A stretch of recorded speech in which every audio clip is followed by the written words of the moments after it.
What's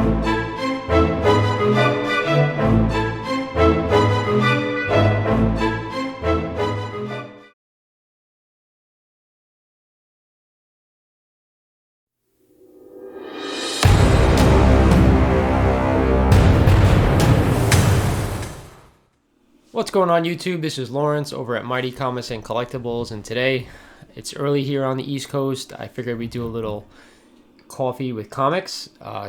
It's around, I think, 8:30 in the morning here, or close to 9 o'clock probably, but we're just hanging out early morning like I said. I got a few comic hauls that I picked up off of some live sales these past couple of weeks that finally came in the mail. I was eager to jump on here and show you guys what I picked up. If you guys remember, we still have a box from CGC.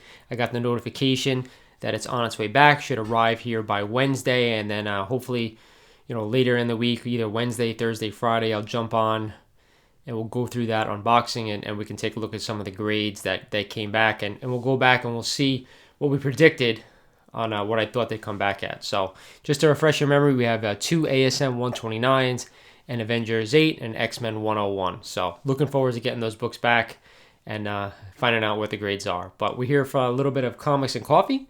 And let me show you guys what I was able to pick up through the live sales this week. So the first book I was able to pick up, I picked it up.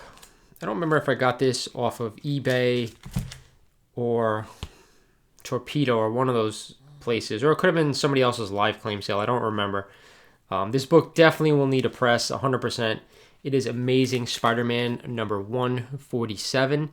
It is a tarantula appearance. Now, I don't know if you can see this, guys, but right down the center of the book, you can see a little bit better review here. It's like almost like the book has been bended at some point. I don't know if it's a subscription crease. It doesn't really break color too much, a little bit, but it definitely will benefit from a press. Again, it's a cheap book that I picked up. Anytime that I'm able to add an Amazing Spider-Man book to my run, I do it because, especially if you're cheap, there are books that I need still in the silver and the bronze age. I have 1 through 50 complete. I'm not gonna try to do like a major run, but anytime I can find a book that I don't have for cheap, I'll pick it up. So this is the first one off the list from the claim sale, or that one might have been from eBay. The other two books I was able to pick up through Torpedo Comics live sale. Now, I don't do their live sales often, only because I find that some of the books are a little bit pricey. The first one was Amazing Spider-Man number 149. This is the first Ben Reilly in the, I believe, the Spider Slayers. And there's some rumors that I guess in Spider-Man 3 that he may be appearing with the whole Spider-Verse thing. I'm not sure, but I thought it was a good time to pick up this book. And it's a book, like I said, I don't have for my Amazing Spider-Man run. So why not? I paid $45 for this book, which I thought was a decent deal considering they said it's a 5.5, and it is probably 5.5, but I can tell you what, this book definitely could use a press and a clean, and I will do that. If anybody actually could recommend a good cleaning kit, because I'm going to start doing it myself. Never done it before. I always press books, but never clean. But, on books like this, certain things that I think I can get out, I might as well try, right? So again, Amazing Spider-Man 149, first Ben Reilly, and the Spider Slayers. The next one is a book that I've been hunting for a little bit. I figured, why not pull the trigger? I should have done it a long time ago because it was a lot cheaper back then, but it is Amazing Spider-Man number 134. First appearance of the tarantula. There you go. I'm trying to get it so you don't have the glare. It says $100. I didn't pay for that. I paid I think $85 for it. And it's a decent looking book. It's about a 6570. Again, could benefit from a press and a clean, but like I said, anytime I'm able to add to my Amazing Spider-Man collection for a decent price, I always do it. And I'm still, I'm quite away from doing a complete run, and I probably would stop at around 300, right? That's where I think for my liking Amazing Spider-Man would be, but especially bronze, silver age books, and even some modern, some 80s stuff like that, I will pick up. When we get into the 90s era, I probably won't do too much out past like 300, like I said, in the McFarlane run. So either way, happy to have first tarantula in the collection. And the last thing I was able to pick up, I got off of Frank's Comics on Instagram live sale with Elite Comics 11. Got some good books, and for some decent prices. Some books that I have already, and some books that I wanted another copy of. So let me open it up and show you guys what those books are. And I apologize because I'm not prepared because I don't have a scissor with me. So just bear with me 1 second and see if I can use this pen to get through this tape. And I can't, so give me 1 second. I'm going to grab a scissor.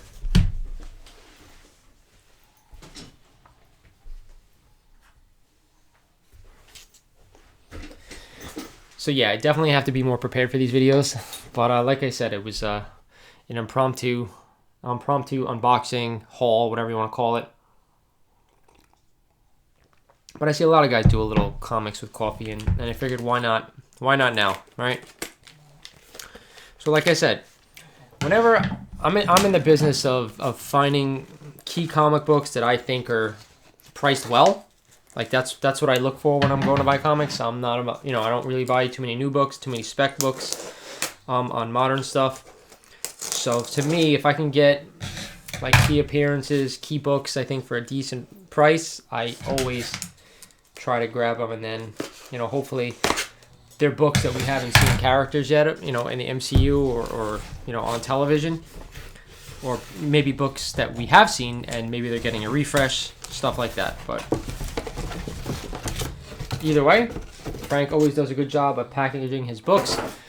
He's actually local to me. He's out of New Rochelle in New York, which I kind of worked in that area, so I'd love to be able to drop by his place one time and take a look through all his books. Kind of have to contact him about that, see if it's something he'd be open to. But either way, there should be 3 books here, and there are. So again, they're packaged pretty well.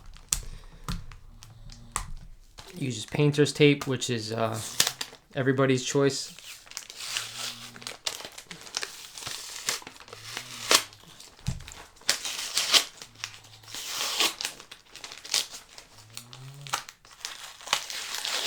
All right, got all the tape off, and let me show you guys what I picked up. So the first is a book I've been, not that I've been stalking, but every time I see this book, I was like, oh man, that's such a freaky looking cover. And I always think about picking it up, but I'm not a huge pre-code horror fan. I love the covers.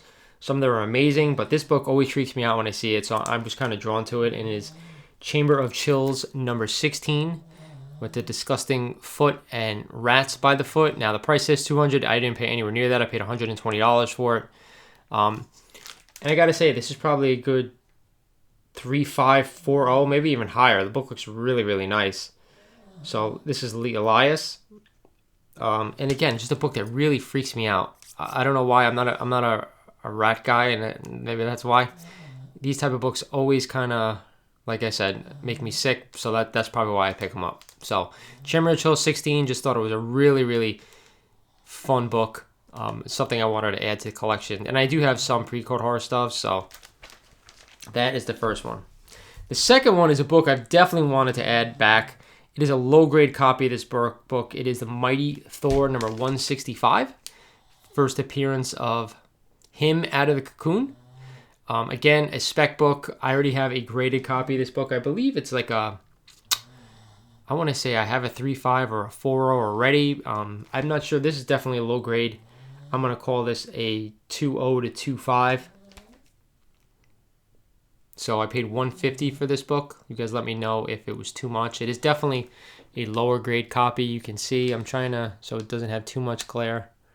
There you go. You can see the spine a little bit there.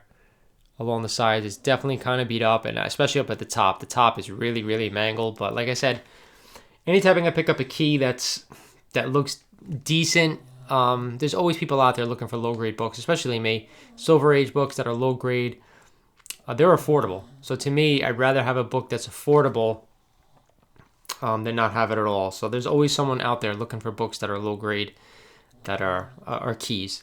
So again, he has this at a 3.0, and I probably might be a little bit lower than that. Good, very good. Possible, but I always undergrade. So, and this is the book, when I say I'm stoked to finally add another copy, because I was looking for the past year to add this because it's such an undervalued book in my opinion, and that's Iron Fist, number 14, first appearance of Sabretooth.